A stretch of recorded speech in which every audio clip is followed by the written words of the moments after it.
2021년 GTAP 기술 교류 상담회 세미나 잠시 후 10시부터 진행하도록 하겠습니다. 잠시만 기다려 주시면 감사하겠습니다.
잠시 후 1시부터 1시 50분까지, 10시부터 10시 50분까지 자동차 경량화 생산 기술과 탄소 중립이라는 주제로 강의가 진행됩니다.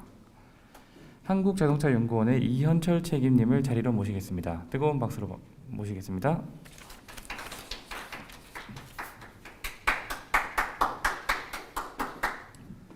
안녕하십니까. 오늘 그 자동차 경량화와 생산 기술과 탄소 중립에 대해서 말씀드릴 한국자동차연구원 강주본부의 이현철이라고 합니다. 반갑습니다. 광고는 짧게 하겠습니다. 한국자동차연구원은 자동차의 부품의 연구개발과 기업 지원 그리고 시험평가를 지원하기 위해서 설립된 본원이 천안에 위치하고 있고요. 500명 정도 되는 연구소입니다. 종합연구소죠. 그래서 자동차 부품 관련해서 개발에 어려움이 있으시다면 저희와 상담하면 좋은 기회가 될 겁니다. 그리고 저희 본부는 천안에 위치하고 있고 대구, 광주, 창원 등의 지역 본부가 있으며 세종, 영광, 영암 등의 지역 센터가 있어서 전국에서 접근성도 좋다고 할 수 있습니다. 저는 광주에서 일하고 있고요. 광주는 한 34명 정도 됩니다. 광주에는 이제 차체, 샤시, 내장 제품과 같은 중량물들이 산업이 많이 위치하고 있어서 제가 이제 경량화 쪽을 자주 접하다 보니까 오늘 이 자리에서 경량화에 대해서 이야기를 하게 되었습니다. 본격적인 발표에 앞서서 두 가지 점을 좀 말씀드리고 싶습니다. 첫째는 이제 자동차 생산량입니다. 카마에서 집계한 거에 따르면 국내 자동차 생산량은 이제 작년에는 코로나 때문에 좀 줄고 외제차의 증가에 따라서 조금씩 줄고는 있지만 대강 한 400만 대, 연평균 400만 대 생산을 유지하고 있습니다. 그 전후를요. 그리고 세계 자동차 생산 규모는 9,260만 대 수준입니다. 우리가 이야기하는 자동차라는 것은 공산품이고 이 공산품의 생산량은 400만 대, 세계 기준은 9,260만 대 수준이라는 겁니다. 1년이 52만 분 정도 되니까 세계 기준으로 1분에 176대의 자동차가 생산되고 있고요. 국내 기준으로는 1분에 8대에 가까운 차들이 나오고 있는 겁니다. 따라서 어떠한 새로운 기술과 좋은 기술이 있더라도 이러한 생산량을 뒷받침해 줄 만한 어떤 생산 기술이 없다면 자동차에 적용되기 어려운 환경이 있습니다. 저희 연구원들이나 교수님들이 종종 알면서도 놓치는 부분인데 자동차는 대량 생산 제품이다. 이 점이 저희 이제 발표의 전제가 되겠습니다. 또 한 가지 이제 전에 말씀드리고 싶은 것은 변화에 대한 건데요. 이게 이제 1900년대 뉴욕에 있는 맨하탄에 있는 5번가 거리를 찍은 거라고 합니다. 1900년이에요. 1900년 부활절에 사진을 찍었는데 이 많은 이동수단 중에 모두 이거야 뭐 알 수가 없고요. 모두 마차고 여기 자동차가 한 대에 있습니다. 근데 불과 13년 후에 똑같은 곳을 찍었는데 대부분이 자동차고 여기 마차 한 대 있고 아마 이것도 마차 같아요. 사람이 좀 위에가 있고 마부같이 생긴 분이 앉아 계시죠. 마차가 2대 있습니다. 13년 만에 이루어진 변화입니다. 이게 이제 이 당시에 주유 인프라가 충분했겠습니까? 어떤 수리 인프라가 충분했겠습니까? 도로 환경이 좋았겠습니까? 하지만 매력적인 제품이 등장하면 소비자들은 그에 반응하기 마련입니다. 최초의 대량 생산된 자동차 포드 모델 T가 1908년도부터 생산이 돼서 27년까지 생산이 됐으니까요. 대량 생산된 자동차는 1908년에 나온 겁니다. 여기 1900년부터 1908년까지는 가내에서 소량 생산된 그런 제품들이 몇 대 돌아다녔을 거고 이런 변화는 불과 5년 만에 일어난 변화라고 보시면 되겠습니다.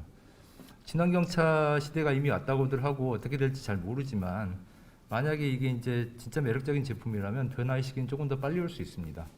우리가 이미 그걸 스마트폰을 통해서 겪어본 바 있고요. 자, 이제 본론 들어가겠습니다. 경량화에 대해서 말씀드릴 건데요. 경량화라는 것은 뭐 가볍게 하는 겁니다. 뭐 쉬운 겁니다. 무게라는 게 밀도하고 부피의 곱이거든요. 그러니까 밀도가 낮은 거, 즉 소재, 밀도가 낮은 소재를 쓰면 가볍게 되는 거고 뭐 똑같은 소재를 쓰더라도 조금 쓰면 되는 겁니다. 두께를 조금 더 얇게 한다든지 그 쉬운 걸 왜 지금 1시간 동안 바쁜 사람들 앞에서 이야기를 해야 되느냐. 이게 어려운 이유는 몇 가지가 있는데 다른 기능들을 갖다가 유지를 해야 된다는 겁니다. 뭐 가볍기만 하기가 쉽죠. 근데 똑같은 강성과 똑같은 강도를 유지해야 되고요. 그리고 뭐 잘잘하게는 내식성이라든가 도장성이라든가 접합성 이런 것들도 모두 만족을 시켜야 됩니다. 가장 또 중요한 전제가 있죠. 비싸게는 못 해줍니다. 가격 또한 비슷한 수준으로 유지해야 됩니다. 이런 어떤 제반 사항들과 자연의 본성이라고 해야 되나요? 그 가벼운 소재들은 약합니다. 무거운 소재들은 강해요. 그렇기 때문에 가벼운 소재로 대처하는 순간 두께를 조금 더 써야 된다든가 소재를 조금 더 써야 된다든가 그러면 다시 경량화가 안 되는 그런 일들이 벌어지고 또 이제 경량화 소재라는 것들이 성형이 좀 어렵습니다. 가공이 어려워요. 그렇기 때문에 가공 비용이 증가한다든가 어떤 생산 효율이 떨어진다든가 그럼으로써 다시 가격이 늘어나는 그런 일들이 벌어집니다. 그럼 경량화 못하는 거냐? 뭐 또 그건 아닙니다. 여러 가지 이제 인간의 지혜를 발휘를 해야 되겠죠. 그래서 경량화를 보면 아까 모델 T 말씀드렸는데 이 모델 T가 1908년도에 나온 거고 그 안에 들어가는 엔진 블럭입니다. 똑같은 포드사에서 2016년에 만든 일종의 경기용 고성능 자동차의 엔진입니다. 이 두 엔진의 차이를 보면 이제 경량화가 무엇인지 대강 감을 잡으실 수 있습니다.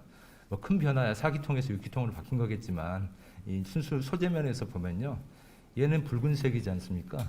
붉은색은 산화철의 색깔입니다. 우리 몸의 피가 그렇고 저기 남도 지방에 많이 있는 황토가 그렇죠. 산화철의 색깔입니다.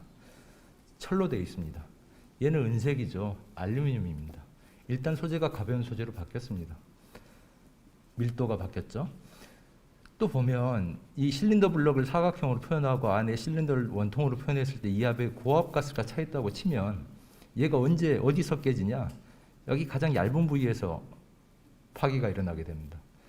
그래서 따라서 이제 구조적으로 보면 이 가장 얇은 부위를 동심으로 나는 이 원을 그리게 되면 여기 붉은색 표시한 영역은 사실 구조적으로 필요 없는 공간들이 되겠습니다. 다른 목적으로 필요할 수 있습니다. 뭐가 갖다 붙어야 된다든가 이런 조건들요. 따라서 이런 붉은 영역을 최소화하는 설계를 할 수 있을 겁니다. 이런 게 극명하게 나타난 게 이 부위와 이 부위를 잘 봐주시면 살빼기가 들어가 있다고 할 수가 있습니다. 이런 경량화는 뭐 자연계에서도 흔히 관찰되는 결과입니다. 그 사람의 대퇴부 뼈의 단면인데요. 외부 어떤 수밀 구조가 있어야 되고 밀도가 있어야 되는 그 외부를 제외한 내부는 다공질로 되어 있어서 경량화를 추구하고 있죠. 날아다니는 새들은 보다 더 극심하게 경량화를 추구하고 있습니다. 그래서 이제 경량화의 요소, 3대 요소라고 흔히 이야기하는 게 소재, 아까 말씀드렸고, 그리고 설계, 설계라는 것은 이제 살빼기나 구멍뚫기 같은 거 두께 얇게 만드는 거, 구조 최적화를 의미합니다. 소재가 달라지거나 설계가 달라지면 그 제조 공정이 달라질 수 있습니다. 따라서 생산 기술, 이 세 가지를 통틀어 가지고 경량화의 3대 요소라고 표현을 하고 있습니다. 그럼 뭘 경량화하는 거냐? 다 경량화해야 됩니다. 해야 되는데 이 구동부나 동력계라고 하는 돌아가는 부품들이 있습니다. 그리고 차체, 샤시, 내장 부품 같은 따라 붙어서 움직이는 부품들이 있습니다. 우리가 이제 운동 에너지를 표현할 때 2분의 1 mv의 제곱이라고 하는데 이게 이제 어떤 이동체의 속도를 의미합니다. 그러면 또 이제 회전체의 운동 에너지는 2분의 1 I 오메가 제곱으로 또 표현이 됩니다. 회전하면서 움직이는 애들과 그냥 움직이는 애들의 에너지는 다를 겁니다. 따라서 회전하는 부품들의 경량화가 경량화 효율은 더 좋습니다. 똑같이 가볍게 한다면 회전하는 애들을 가볍게 해주는 게 좋아요. 움직이는 애들. 그냥 따라서 수평 이동하는 애들은 약간 효율성은 떨어집니다. 그럼 왜 굳이 이것까지 하느냐? 얘네들이 워낙 많이 차지하고 있습니다. 차체, 샤시, 내장재를 합하면 차의 무게의 80%를 차지합니다. 따라서 이쪽 친구들도 가볍게 해줄 필요가 있는 거죠. 경량화의 배경이야 뭐 지구온난화, 기후변화, 탄소저감, 연비 개선 뭐 이런 것들로 이제 표현될 수가 있습니다. 그럼 경량화 진짜 효과 있는 거야? 현대자동차 이제 블로그에 들어가 보면 차량 무게 10% 정도를 가볍게 하면 연비는 3.8% 개선되고 배기가스는 2.5에서 8.8% 정도 개선된다고 하고 있습니다. 효과로. 그리고 당연히 가벼우니까 제동거리라든가 가속 성능은 좋아지겠죠. 사람도 아무래도 무거우신 분들은 나이 들어서 허리나 무릎 관절이 안 좋아질 가능성이 있는데 가벼워지면 차체 내부 수명도 증가하게 되어 있습니다. 이런 게 그냥 나올 숫자는 아니고요. 미국에서 매년 자동차의 무게와 연비를 출시된 모든 자동차, 판매된 모든 자동차의 무게와 연비를 조사를 합니다. 그걸 이렇게 이제 무게하고 연비, 무게하고 CO2 발생량을 이렇게 플러스를 해보면 여기에 나오는 숫자가 0.3, 여기가 0.8 이런 숫자들이 3.8, 8.8 근거가 있는 숫자라고 할 수 있겠습니다. 그러면 이제 자동차 무게는 가벼워졌겠네요. 중요하고. 근데 이게 역시 같은 자료에서 모든 자동차들의 매년 나오는 자동차들의 평균 무게를 이렇게 그려보니까 무게는 오히려 증가하고 있습니다. 너희들 놀았구나. 뭐 그건 아닙니다. 이렇게 무게가 증가하는 이유는 인간의 욕망이 끝이 없기 때문입니다. 무슨 소리냐면 이 1975년대부터 이제 미국 차들 원래 그 크고 무겁고 튼튼한 차들, 근데 이제 일본 차들이 등장하죠. 가볍고 빠르고 연비 좋고. 그러면서 이제 경량화가 많이 되고 있어요. 되고 있는데 80년대부터 이제 우리가 기억을 떠올려 보면 전자 산업이 발전하게 됩니다. 없던 그 워크맨 같은 거 나오고요. 그래서 그 전에는 없던 자동차의 어떤 모터나 센서나 내비게이션 이런 보조 시스템들이 많이 등장하게 됩니다. 이런 사람의 편의와 안전을 증가시켜주는 그런 부품들이 계속 증가하기 때문에 자동차는 무거워집니다. 실제로도 이제 이 기능별로 무게를 보면 편의 기능을 담당하는 부품들의 무게가 많이 증가한 걸 볼 수 있고요. 안전이라는 것은 이제 에어백 같은 걸 떠올리시면 되겠습니다. 그리고 이제 디젤차 같은 경우에는 배출가스 저감 장치들이 붙게 돼서 그런 것들의 무게가 많이 늘어난 걸 알 수 있습니다. 자, 그러면 이런 인간의 욕망은 알겠는데 기존 그 차량의 베이스 스트럭처 구조물의 무게라도 좀 가벼워져야 되는 거 아니냐. 근데 그것도 거의 그냥 똔똔을 유지하고 있네. 놓은 거 맞구나. 그렇지 않습니다. 우리가 이제 충돌 규제 같은 것들이 강화되고 있습니다. 아까 자동차 무게가 증가하고 있다 그랬는데 충돌 시험은 차 대 차로도 하지만 이걸 모든 비싼 차를 쓸 수가 없기 때문에 대차라는 걸 쓰기도 합니다. 이 대차의 무게가 기준이 원래 1,300kg였는데 이게 1,400kg로 늘었습니다. 지금 차량 무게가 계속 늘고 있으니까 이게 1,500kg으로 늘 수도 있겠죠. 그리고 전에는 이제 차량 충돌 속도도 55km에서 보증하면 됐었는데 지금은 60km입니다. 아마 이게 65km나 80km 수준까지도 올라갈 수 있다는 이야기가 있습니다. 여기서 우리가 의외로 알게 된 사실은 우리의 타고 있는 모든 자동차들은 시속 100km, 120km 이런 데서 안전을 보장하지 않습니다. 60km에서 안전을 보장하고 있습니다. 고속도로에서도 전방 주시를 잘 하시고 그 브레이크를 잘 밟아야 되는 이유가 되겠죠. 따라서 이런 기본 구조물조차도 가혹해지는 어떤 그 안전 규제를 만족시키기 위해서 꾸준히 강해지고 무거워지는 추세인 겁니다. 그걸 저 무게가 방금 기존 수준을 유지한다는 것 자체가 경량화에 대한 노력이 들어가 있다는 증거가 되겠습니다. 아까 이제 온실가스 그런 거 이야기했는데 그럼 전기차 타면 되겠네. 경량화 필요 없네. 꼭 그렇지는 않습니다.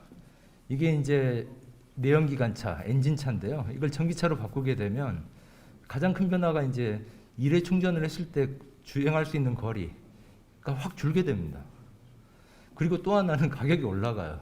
이 왜 그러냐면 코나 기준으로 좀 말씀드리면 가솔린 차에 비해서 전기차가 고중량의 배터리가 들어가기 때문에 무게도 한 300kg 무거워지고 역시 배터리 비싸지 않습니까? 가격은 뭐 거의 2배 이상 증가를 합니다. 그렇기 때문에 레인지는 짧아지고 가격은 늘어나는 거죠. 그럼 이 레인지를 어떻게 늘릴 수 있을까요? 배터리 용량을 키워야 되죠. 그러려면 기존 무게를 좀 줄여야 됩니다. 그래서 막 경량화의 이제 가장 쉬운 방법이 알루미늄을 적용하는 건데 그런 알루미늄 기반의 이제 전기차로 바꾸게 되면 이 레인지는 좀 늘어요. 좀 더 멀리 갈 수 있습니다. 대신에 가격은 더 많이 증가합니다. 그래서 경량화라는 것은 여러 가지 소재 기술 이런 것도 다 중요하지만 가격과의 밸런스 싸움입니다. 따라서 고효율 생산 기술이 점점 중요해지고 있죠. 이게 이제 그 명확하게 나오는 사례가 닛산의 리프 사례가 되겠습니다. 리프 같은 게 1세대가 2011년, 2세대가 2017년에 나왔는데요. 1세대는 한 번 충전하면 117km를 갈 수 있었어요. 그리고 1520km짜리 차입니다.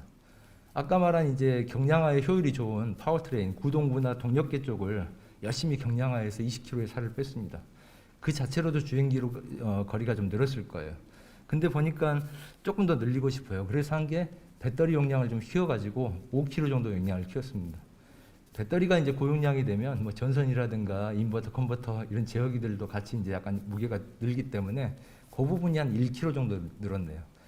그러면 20kg 살 빼고 6kg 늘려가지고 주행거리를 많이 늘렸으니까 14kg 가벼워져야 되는데 아니 웬걸 이 친구들이 한 게 뭐냐면요. 도어가 원래 도어나 트렁크 같은 무빙 파트들이 1세대에서 알루미늄으로 만들어져 있었는데 그걸 다시 철제로 바꿉니다. 아마 두 번째 이유로 생각하는데 가격 때문이죠. 이제 주행 거리가 어느 정도 경쟁 차에 비해서 확보가 되니까 가격을 낮추기 위해서 이렇게 되는 겁니다. 제가 두 번째 이유라고 말씀드리는 것은 이렇게 가격 낮추는 게 아주 큰 포션은 아니거든요. 아마 이제 도어 같은 경우에는 저도 정확하게 모릅니다만은 차음이라든가 진동 저감 이런 것들이 필요한데 가벼운 소재는 아무래도 그런 데 취약할 수가 있습니다. 아마 그런 고객 감성 품질 면도 고려가 됐을 거라고 저는 추측을 합니다. 소재 이야기를 좀 하겠습니다. 이제 뭐 상업적으로 현재 적용 가능한 경량화 소재들은 고강도 강판이라는 게 있고요. 기본적인 자동차의 베이스는 철판이죠. 철판인데 고강도 강판이 있습니다. 그리고 알루미늄이 있습니다. 그리고 탄소 복합재가 있죠. 이 경량화 효과에 대해서도 어떤 부품에 적용하느냐에 따라서 가변적입니다. 이게 절대적인 수치도 아니고 자료에 따라서 다 다른 값을 말하고는 있습니다만은 여기 이 자료에 근거해서 이야기를 하면 고강도 강판은 한 20% 정도의 경량화 효과가 있다고 합니다. 어떤 자료는 한 10% 이야기하고 있습니다. 알루미늄은 한 40% 정도 있다고 합니다. 대부분 한 30%에서 50%라고 말을 합니다. 복합 소재는 50% 정도 있다고 합니다. 어떤 분들은 80%라고 하고 어떤 분은 30%라고 합니다. 이 정도입니다. 그런데 또 이제 이게 자연이란 게 참 재밌어요. 세상이라는 게 재밌어요. 이렇게 경량화 효과가 좋으면 좋을수록 기하급수적으로 비싸집니다. 일반 강철판이 똑같은 무게로 이야기했을 때 100원이었다면 고강도 강판은 115원 정도 한다고 합니다. 알루미늄 130원이라고 한다고 합니다. 제가 볼 때는 이 숫자도 약간 긍정적인 숫자입니다. 현재 시장에서는 뭐 2배에서 5배 나가는 경우가 많이 있으니까요. 아마 대량 생산을 가정한 어떤 그런 과정이 들어간 것 같습니다. 복합 소재는 뭐 어마무시하게 비쌉니다. 왜 이렇게 비싸질까요? 우리 고등학교 때 다 배웠습니다. 희소성의 원칙입니다. 근데 이제 희소성의 원칙이면 이제 우리 주변에 존재하는 어떤 물질들 양을 한번 조사해 볼 수가 있겠습니다. 저기 그 내액이나 외액 같이 지구 깊은 곳은 우리가 알 수가 없고 꺼내 쓰지도 않으니까 지구의 껍질을 이루는 그 원소들의 구성을 보면 의외로 산소가 많이 차지하고 있습니다. 그 다음에 보면 금속 중에서는 알루미늄이 많습니다. 두 번째로는 철이 많고요. 세 번째로는 마그네슘이 많습니다. 아까 가격을 보면 철이 가장 싸고 알루미늄이 그 다음 비싸고 마그네슘이 비쌉니다. 근데 보니까 알루미늄이 더 많이 있어요. 알루미늄이 더 가벼운 소재니까 무게로 이게 표현을 하고 있는 거 부피로 치면 훨씬 많은 겁니다. 근데 아까 희소성 원칙이라는데 왜 이게 역전이 되어 있을까요? 생산 기술 때문입니다. 금속이라는 건 아주 매력적인 소재입니다. 그 성분이나 열처리를 통해 가지고 다양한 성격을 부여할 수 있고 그렇기 때문에 현대 우리 산업 문명의 근간을 이루고 있는 거죠. 근데 이 금속 소재의 치명적인 단점이 하나 있는데 산소랑 너무 친합니다. 도저히 홀로 있질 않아요. 그 자연계에서는 언제나 산소랑 같이 짝을 이루게 됩니다. 그게 이제 우리가 흔히 말하는 녹이 쓴다는 거죠. 부식. 그래서 이제 자연계에 존재하는 금속은 언제나 산화물 형태로 존재하는데 우리가 그걸 가져다 쓰려면 산소를 떼어내야 합니다. 그 산소를 떼어내는 과정이 철 같은 경우에 고로법이라고 하는 게 있는데 산소가 재밌는 게 이런 온도 조건에서는 철이랑 굉장히 친한데 얘를 한 1600 정도, 1500도 이상으로 가열을 하면 탄소한테도 끌리기 시작합니다. 그래서 철한테 안녕하고 탄소한테 갔다 가는 거예요. 그렇기 때문에 철이라는 것은 높은 굴뚝에다가 철강성 집어넣고 코크스랑 석탄 집어넣은 다음에 바람 막 불어넣어가지고 온도를 1500도 이상을 올리기만 하면 뜨거운 쇳물이 순수한 쇳물이 콸콸콸콸 쏟아져 나옵니다. 50톤 생산은 아주 그냥 우습게 합니다. 그렇기 때문에 대량 생산이 가능했죠. 산업혁명은 이제 증기기관 때문에 발생했다고 하는데 저같이 소재 쪽에 조금 공부하는 사람들은 이 철의 대량 생산을 높게 치고 있습니다. 그렇다면 알루미늄에서 산소는 어떻게 떼느냐? 현재 우리가 갖고 있는 기술로는 전기가 필요합니다. 전기로 분해해서 얻을 수가 있습니다. 그래서 이제 선사시대 유적 같은 데서 알루미늄이 나오게 되면 난리가 나죠. 외계 문명 도래설 이런 게 나오게 되고 실제로 이제 순수한 금속 형태로 존재하는 경우도 간혹 있습니다. 그래서 프랑스 같은 경우에 궁정에서 알루미늄 스푼 같은 걸 쓴 적이 있는데 그게 금값보다 비쌌다고 합니다. 그 당시에는. 그 다음 탄소 섬유를 말씀드릴 건데 그림만 봐도 복잡합니다. 그림이 복잡하다는 것은 비싸다는 걸 의미합니다. 원유에서 이제 우리 원료들을 다 뽑아내고 나면 무거운 중합체들이 남는데 걔네들을 뜨거운 온도에서 뽑아내가지고 식혀가지고 나일론 실을 만듭니다. 그 나일론 실을 그냥 태우면 타버리니까 산소가 없는 분위기에서 굽습니다. 마치 숯을 굽는 것처럼. 그렇게 굽게 되면 순수한 탄소 섬유가 남게 됩니다. 말도 앞에 비해서도 복잡하죠. 그렇기 때문에 이제 희소성의 원칙은 맞는데 이 희소성의 원칙이 어떤 거냐면 저기 멀리 있는 것은 저랑 관계없는 것은 영향이 없습니다. 내 눈앞에 내가 쓸 수 있는 형태로 와야 하는 겁니다. 생산기술의 중요성이죠. 우리 조상들이 말했죠. 구슬이 서말이어도 끼어야 보배다. 뭐 이런 말이 되겠습니다.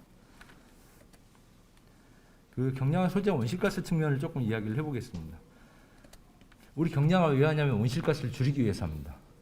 자, 그러면 알루미늄 많이 쓰면 좋겠네. 과연 그럴까? 철이 1kg 생산할 때 발생하는 CO2, 이산화탄소는 2kg에서 2.5kg라고 합니다. 불을 많이 떼니까요.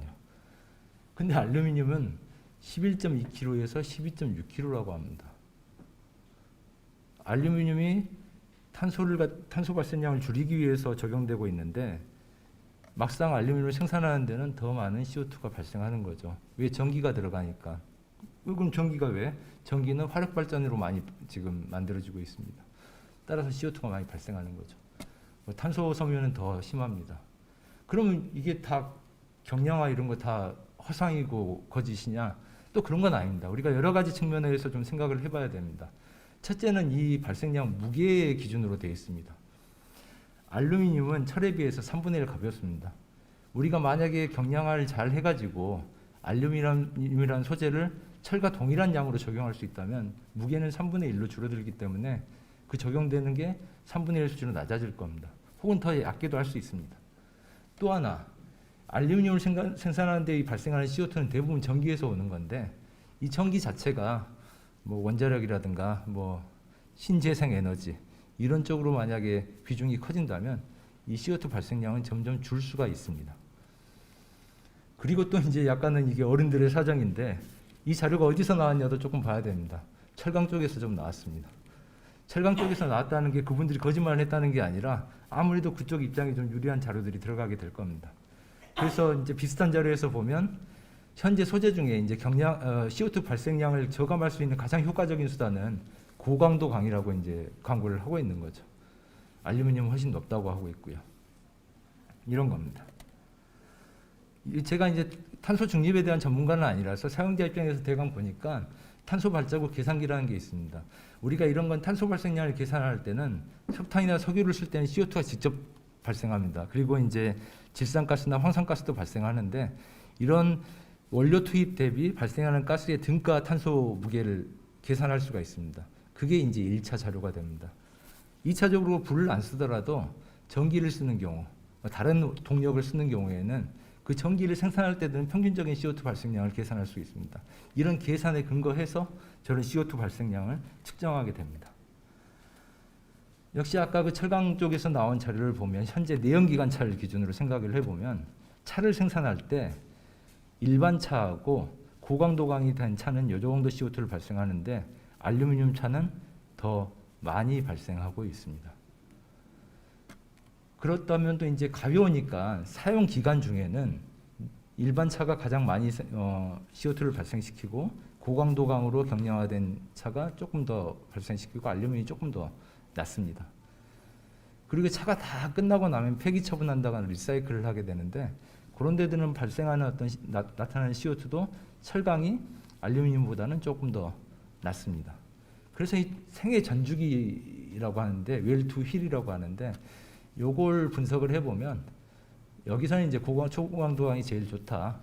알루미늄은 일반 강에 비해서 조금밖에 안 떨어진다. 뭐 이런 결과인데 다시 한번 말씀드리지만 이게 현재 수준일 수도 있고 어떤 편향이 좀 있을 수는 있습니다. 하지만 분명한 사실은 현재 기술 수준에서 알루미늄은 철보다 더 많은 CO2를 발생시키는 건 사실입니다. 언제까지?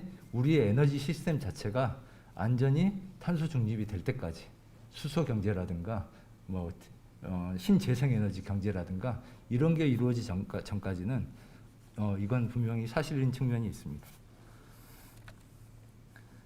이런 계산의 한 예를 그냥 보여드리는 건데요. 우리가 1900년부터 2015년까지 45기가톤의 강철이 생산됐고 147톤의 CO2를 배출했대요. 이 사람들이 얼마나 대단한 분들인지 모르겠지만 개발도상국 뒷골목에 있는 철강석을 녹여서 철을 만드는 그런 분들한테 찾아가서 조사하지는 않았을 겁니다. 제가 말하고 싶은 것은 여기엔 분명히 허점이 있을 겁니다. 하지만 이런 자료들이 지금 탄소 거래제를 앞두고 꾸준히 모델들이 개발되고 있고 정교화되고 있기 때문에 지금 얼추 이런 양을 계산해낼 수 있는 수준까지는 왔다. 이런 측면에서 말씀드리도록 하겠습니다. 의외로 마이닝, 그러니까 채굴하는 데서도 많은 CO2가 발생하고 있고요. 경량화 동향에 대해서 말씀드리도록 하겠습니다. 소재를 이야기했으니까. 제가 이제 경량화 자동차는 이제 대량 생산 제품이라고 했는데 경량화 기술의 핵심은 가격입니다. 경량화 소재들이 좀 비싸니까요. 이제 아우디가 이런 쪽으로 좀 연구를 좀 활발하게 하고 있고 모든 차체의 소재 구조를 갖다 공개를 하고 있는 기업이라서 이걸 대표로 썼습니다. 그리고 가격은 뭐 공식적인 건 아니고 제가 발표를 앞두고 네이버에서 좀 찾아봤습니다. 5천만 원 이하짜리 A3는 이게 좀 색깔이 좀 달라 보이지만 다 강철 베이스입니다. 이 회색, 은색이 이제 일반 강이고 나머지 색깔 진한 강돌이 진할수록 더 고강도화 되는 그런 강철이라고 볼 수 있습니다. 다 강철이에요. 한 6천만 원짜리 차로 가보니까 앞에 범퍼 쪽이랑 하우징 쪽 몇 개가 알루미늄이 적용되어 있습니다. 한 7천만 원짜리 차 가니까 외판들이 알루미늄이 됐습니다. 1억 2천짜리 차가 되니까 이제 대부분 알루미늄으로 바꿨습니다. 그럼에도 불구하고 저희가 이제 비필라라고 부르는 거, 크래시박스라고 부르는 쪽 이런 쪽들은 강철이 여전히 유지되고 있습니다. 그리고 한 13억 되니까 이제 복합 소재가 적용되고 있습니다. 만약에 이제 우리 국내 기업 차가 1억짜리 차를 팔 수 있는 차라면 알루미늄, 마그네슘 적용해서 가벼운 차 만들 수 있습니다. 기술력이 없어서가 아닙니다. 브랜드 파워가 오히려 그걸 좌우하는 거죠. 현대차는 보통 가격 경쟁력이 있기 때문에 앞으로 현대차가 어떤 경량화 전략을 쓸까 대강 이 정도 수준까지 되겠죠. 현재 가격 구조에서는.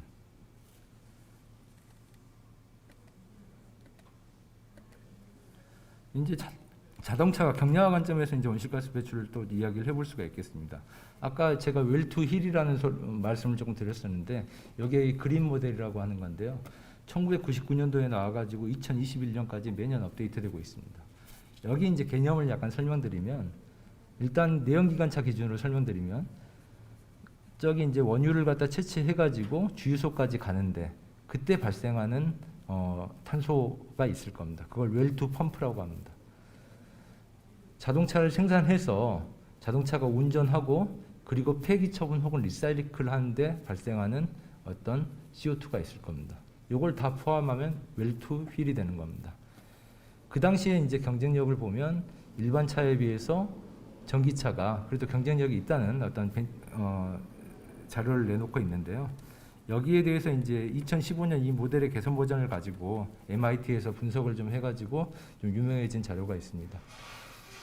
일반 차를 기준으로 볼 때 일반 내연기관 차는 200에서 210 정도 생애 전주기를 틀어서 어떤 이산화탄소가 발생한다면 그 당시 2015년 당시 전기차는 한 160 정도의 CO2를 발생하고 있습니다. 전기차 운전 중에 다시 한번 말씀드리지만 전기차 운전 중에는 CO2 발생하지 않습니다. 그럼에도 불구하고 숫자가 드라마틱하게 떨어지지 않는 이유는 우리의 전기 생산 구조가 화력에 많이 의존하고 있기 때문입니다. 여기서도 이제 좀 이러면 곤란한데 해가지고 좀 머리를 쓴 게 이제 신재생 에너지를 기반으로 전기를 생산했을 때 가정을 하면 많이 줄게 되죠. 하지만 여전히 이런 수준이라는 거 현재 우리 상황입니다. 따라서 이제 자동차 경량화가 진전한 어떤 탄소 중립을 이루려면 에너지 생산 체계 역시 같이 변해야 됩니다. 여러 가지 말이 있지만 정부가 이제 수소 경제를 자꾸 하려고 하는 거 그리고 신재생 에너지를 보급하려고 하는 데는 이런 배경이 있습니다. 그럼 이거 우리가 순수하게 지구를 위해서 좋은 의도로만 하는 거냐? 그렇지 않습니다. 온실가스 거래 제도가 아마 이제 곧 온다고 하고요. 유럽 같은 경우에 탄소 규제를 굉장히 심하게 하고 있습니다. 유로 6, 유로 7이 곧 출발한다고 하는데 유로 7이 되면 내연기관차는 아마 만족을 못할 거라는 이야기도 많이 나오고 있습니다. 즉 유럽의 물건 팔아먹으려면 이거 해야 되는 겁니다. 그리고 그럼 뭐 유럽 말고 중국하고 미국만 팔면 되지. 그렇지 않습니다. 이게 다 연결이 되어 있기 때문에 이런 기술을 선점해서 우리가 주도할 수 있느냐 아니면 여기서 도태되느냐는 향후 우리 미래를 책임질 어떤 기술이 될 수 있습니다. 이런 기술, 이런 분석법에 기반해서 유럽 환경국에서 발표하고 있는 자료인데요. 또 같은 자료입니다. 일반 차에 비해서 전기차는 탄소를 많이 발생시킵니다. 생산, 차 자체를 만드는 일에는. 그리고 연료 자체가, 전기 자체가 탄소를 소비하기 때문에 운전 중에는 탄소가 발생하지 않지만 이 연료를 만드는데 탄소가 현재 유럽 수준에서는 이 정도 발생하고 있는 겁니다. 만약에 이제 후진국이라고 해야 되나요? 그 화력 발전에 굉장히 의존하는 쪽으로 가면 오히려 내연기관차보다 불리할 수 있는 거죠. 그래서 어떤 우리의 에너지 시스템을 교체하지 않은 상태에서 전기차 부금을 막 한다고 CO2 발생량이 줄지 않는 겁니다. 만약에 100% 신재생 에너지로 가면 그때는 진정한 탄소 중립이 될 수가 있겠죠. 그리고 이런 시대가 올 때는 이것도 줄이도록 우리가 생산 기술을 좀 개선을 해야 되는 상황인 겁니다. 생산 기술을 이제 본격적으로 이야기를 할 건데 사실 별거 없습니다. 좀 복잡하지만 자동차를 현재도 아니죠. 약간 과거 자동차를 생산하는 대부분의 생산 기술은 프레스입니다. 철판을 프레스로 찍는 거예요. 스탬핑이라고 하죠. 요게 대부분 50% 이상을 차지합니다. 이렇게 철판으로 부품을 만들었으니까 용접을 해야죠. 정염접입니다. 대부분 자동차 생산 공정 보여주면 로봇가 왔다 갔다 움직이면서 불꽃이 팍팍팍 튀는 걸 보여주는데 요게 이제 점용접을 하는 순간이 되겠습니다. 용접은 이제 아크 용접이나 여러 가지 다른 용접도 쓰긴 하지만 대부분의 부품들은 프레스로 찍어서 용접을 한다. 이렇게 생각하시면 되겠습니다. 이제 엔진 블럭이나 다른 어떤 형상이 있는 부품들은 알루미늄 주조를 많이 채택하고 있습니다. 다이캐스팅이라고도 하고요. 다이캐스팅이라는 것은 이제 소재를 녹여서 틀에 부은 다음에 식혀서 꺼내 가지고 쓰는 그런 기술이 되겠습니다. 프레스에 비해서 생산성이 좀 떨어지죠. 그럼 비효율적이냐, 경쟁력이 없느냐, 그건 이제 여러 가지 다른 사항을 따져봐야 되는데 후에 어떤 사례 하나를 말씀드리도록 하겠습니다. 그 다음에 이제 단조. 단조라는 것은 아까 프레스하고 비슷한 기술인데 철판을 찍느냐 아니면 덩어리 같은 부피재를 찍느냐에 따라서 철판을 찍으면 스탬핑, 이 덩어리 부피재를 찍으면 단조라고 할 수 있습니다. 단조는 역시 열간 단조와 냉간 단조로 바뀌는데요. 옛날 대장간에서 망치로 두드리던 그 기술이 되겠습니다. 그리고 이제 내외장재의 대부분을 차지하는 플라스틱을 사출하는 공정이 되겠습니다. 사출은 이제 소재가 달라서 그렇지 녹여서 틀에 넣고 굳힌다는 측면에서는 주조랑 좀 유사할 수가 있습니다. 경량화 생산 기술. 이제 경량화 생산 기술에서 말씀드릴 건데요. 경량화 생산 기술 여러 가지가 있지만 그 기본적으로 추구하는 바에 대해서 먼저 이야기를 드려야 될 것 같습니다. 이게 이제 로토스에서 몇 년 됐습니다만은 그 구조 설계 최적화를 수행한 결과입니다. 현재 이제 이런 차체가 있는데 정면 충돌이나 측면 충돌 그리고 강성 뭐 이런 성능을 고려해서 구조를 최적화시킬 수 있습니다. 필요 없는 구조를 덜어내는 거죠. 마그네슘이냐 알루미늄이냐 스틸이냐에 따라서 이렇게 구조가 달라진다는 점이 하나인데 우리가 여기서 보면 재밌는 것은 의외로 이런 많은 부품들이 필요가 없어요. 그리고 꽤 거미줄같이 얽힌 이상한 형상이 나오는데요. 그럼 이렇게 잘 만들면 되겠네. 현존하는 기술 중에 이걸 만들 수 있는 기술은 거의 없습니다. 제가 알기로는 이제 사형 주조라 그래가지고 왁스로 틀을 만든 다음에 그걸 모래에 묻고 뜨거운 금속을 부어서 만드는 그런 기술이 있는데 아주 오래된 기술이죠. 그걸로는 만들 수 있겠습니다만은 하나 생산하는데 하루 이상 걸리겠죠. 그리고 이제 요즘 나오는 금속 3D 프린팅이 어느 정도 대안이 될 수는 있습니다. 하지만 첫째로 이제 이렇게 큰 구조체를 만들 수 있는 프린팅 장비가 없고 그것부터 만들어야 되겠죠. 그리고 이제 그거 하나를 생산하는데 얼마가 걸릴지 상상하기가 어렵습니다. 아마 일주일 이상 걸릴 수도 있을 겁니다. 현대 기술로는. 근데 차는 아까 말씀드렸다시피 국내 기준으로 1분에 8대 나오고 있는데 그런 생산량을 맞추려면 뭐 방법이 없는 건 아니겠죠. 장비를 여러 대 깔면 되겠죠. 투자비가 어마어마하게 들겠죠. 뭐 그런 겁니다. 그래서 이제 이런 경량화 부품들을 이제 생산하는 기술들은 효율화가 좀 따라 붙어줘야 됩니다. 대표적으로 이제 적용되는 기술이 핫스탬핑이라는 기술이 있습니다. 핫스탬핑이 사실 별거 아닙니다. 스탬핑은 아까 프레스, 철판을 갖다 프레스에 찍는 기술이라고 했는데 핫스탬핑은 뜨겁게 달군 소재를 찍는 기술입니다. 근데 이게 왜 좀 재미가 있느냐? 우리가 옛날에 이제 사극 같은 걸 보면 대장장이가 칼을 만든 다음에 마지막에 하는 행동이 오븐에 넣어가지고 빨갛게 달군 다음에 찬물에 넣습니다. 그걸 담금질이라고 하는 어떤 열처리 과정인데요. 얘는 프레스에서 찍으면서 금형 안에서 식히는 그런 특징이 있습니다.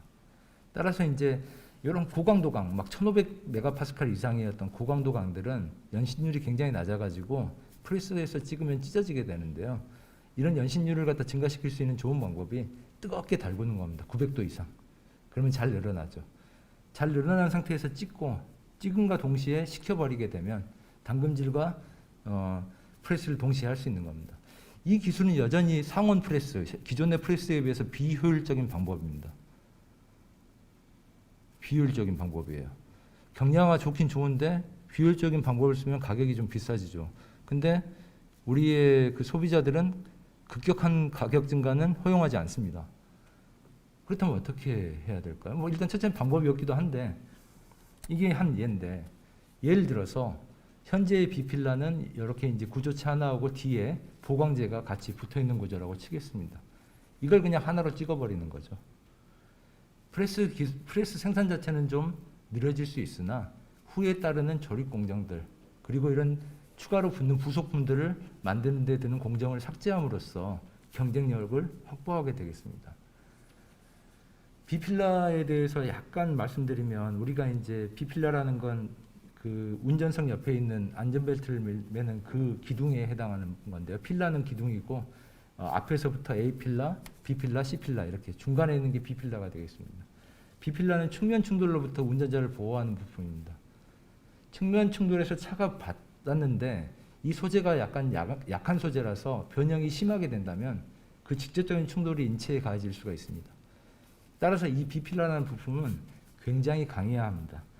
아까 아우디 사례에서 제가 잠깐 보여드렸었는데 아우디가 거의 전 부품을 알루미늄으로 바꿨음에도 불구하고 여기 비필라라는 부품은 여전히 핫스탬핑 강철을 유지를 하고 있습니다. 이게 이런 이유가 있죠. 그럼 그 핫스탬핑 좋은데 또 비필라라고 무조건 단단하기만 해서는 또 안 될 수가 있습니다. 단단한 소재들은 언제나 연신율이 낮기 때문에 쉽게 끊어지는 특징이 있습니다.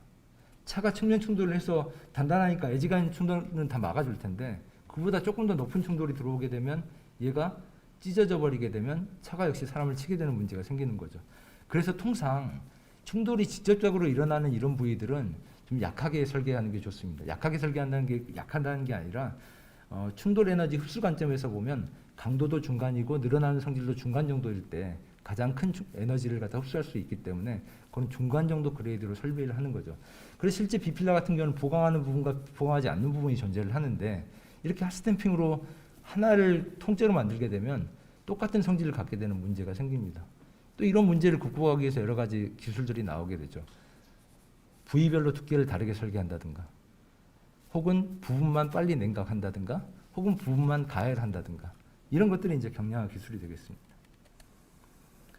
또 경량화 기술 중에 하나는 이제 가스 블로우 성형이라고 하는 건데요. 이것도 옛날에 있던 기술입니다. 그 블로우 폼이라 그래가지고 파이프를 불어가지고 어떤 형상을 만드는 기술이겠습니다. 근데 이것도 역시 뜨겁게 가열해가지고 하는 거고요. 근데 이제 가열을 해서 프레스로 찍고 식히는 이 과정이 일반적인 스탬핑은 1분에 4대에서 5대 정도 찍을 수가 있는데 부품을 스탬핑 같은 경우에는 핫스탬핑은 그보다 훨씬 느리게 되죠.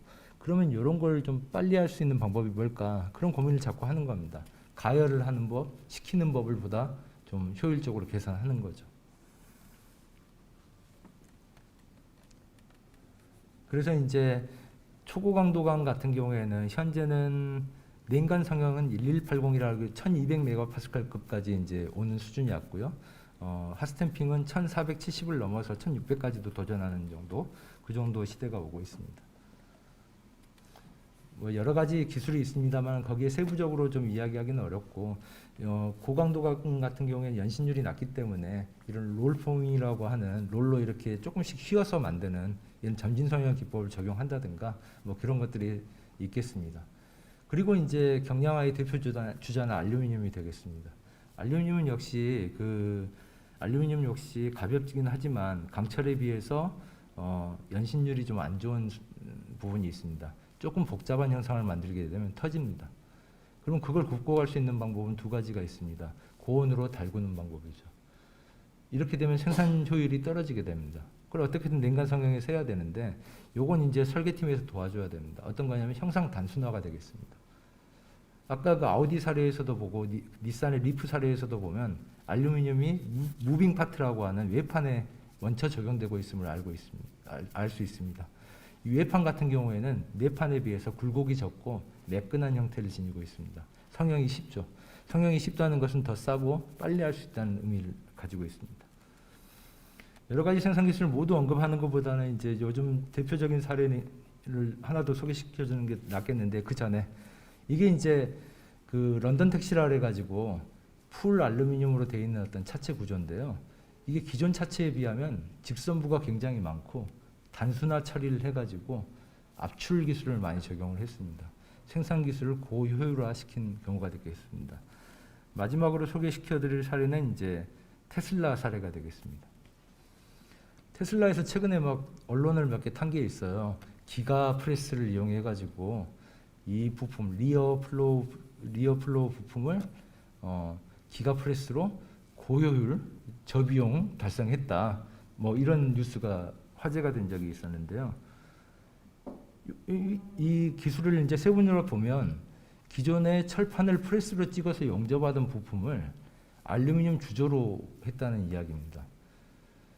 알루미늄 프레스는 이제 분당 뭐 20개까지도 찍어낼 수 있는 기술인데, 철판 프레스는 주조는 빨라야 20초, 보통 1분 정도 걸리는 기술입니다.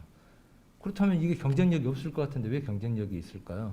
그거의 비밀은 부품 일체화입니다. 기존에 있던 부품들은 철판으로 70개의 조각을 만들어서 그걸 다 용접으로 붙여가지고 생산하는 기술이 되겠습니다. 이걸 커다란 프레스를 커다란 주조기를 이용해서 한 번에 찍어내는 거죠. 요게 이제 부품 산업에 시사하는 바가 굉장히 저는 큽니다. 이게 무슨 말이냐면, 자, 경량화를 추구하다 보면 이 경량화 소재도 비싸고 생산 기술도 복잡하기 때문에 좀 비싸지는데, 이 가격을 다운시킬 수 있는 방법은 부품 일체화입니다. 근데 부품 일체화를 할 수 있는 기업은, 그 정도의 연구 개발 능력을 가지고 있는 기업은 완성차의 대형 1차사 정도, 거의가 한계일 겁니다. 그런 부품 기업 중에서 또 이렇게 기가프레스 같은 대형 설비를 구매해서 생산 라인을 구축할 수 있는 자본 여력이 있는 회사는 극히 드뭅니다. 따라서 이제 경량화 생산 기술의 추이를 이렇게 보고 있으면 R&D 능력이 있는, 자본 투자 능력이 있는 대기업만이 살아남을 수 있는 구조가 분명히 좀 다가오고 있습니다. 물론 이 대기업에서 신경 안 쓰는 작은 부품들은 여전히 존재할 거고 2, 3차 사는 어느 정도 명맥을 유지할 수 있지만 대형 1차 사들은 어느 정도 통폐합이 될 가능성이 높습니다. 그래서 이제 이런 경량화 기술이 아까 핫스탬핑을 소개도 해드렸지만, 핫스탬핑 같은 경우에 뭐 뜨겁게 달궈서 치면 되지 뭐 이렇게 생각하지만, 생각해 보시면 프레스를 가지고 있던 기업이 그 소재를 뜨겁게 가열할 수 있는 1900도 이상 가열할 수 있는 어떤 히팅 장치를 또 구비를 해야 되고, 그 뜨거운 소재를 프레스에다 갖다 놓을 수 있는 로봇 장치도 구비를 해야 되며, 그 금형을 냉각할 수 있는 금형 기술 개발 능력과 비용을 모두 감당할 수 있어야 합니다. 그래서 이제 그 핫스탬핑이 초기에 도입되던 시기에는 포스코 같은 업체가 그걸 담당을 했죠. 일반 부품 회사에서 할 수가 없으니까요. 그리고 지금도 이제 현대차의 대형 1차사 정도가 접근을 하고 있지, 그 핫스탬핑을 어떤 지역에 있는 2, 3차 부품업체가 접근하기는 굉장히 어렵습니다. 그렇다면 이제 우리 부품 기업들이 살아남기 위해서 어떻게 해야 되냐? 제가 뭐 그걸 다 알 수는 없지만 정부에서 이제 행하는 그 스마트 팩토리 보급 사업이라든가 생산 효율을 개선하는 그런 중기청에서 지원하는 사업들의 지원을 받아서 어떻게든 생산 기술을 좀 효율화시키고 비용을 줄여야 합니다. 그리고 그렇게 모인 비용을 R&D에 투자한다든가 아니면 후에 이제 유망한 기술에 투자하기 위해서 축적을 하는 그런 좀 시간이 필요할 겁니다.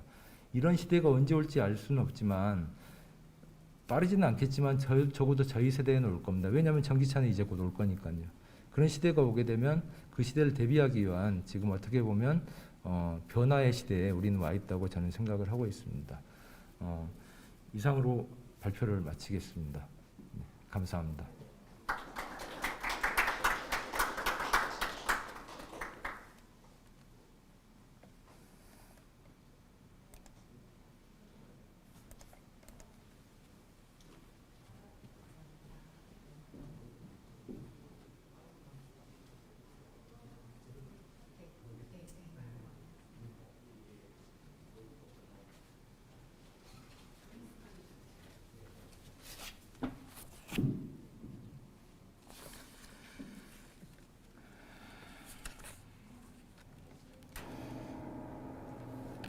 네, 그럼 저희는 잠깐의 휴식 시간을 가지고 11시부터 지금 이 행사장에서 B2B 상담회를 진행하는 걸로 하겠습니다. 수고 많으셨습니다.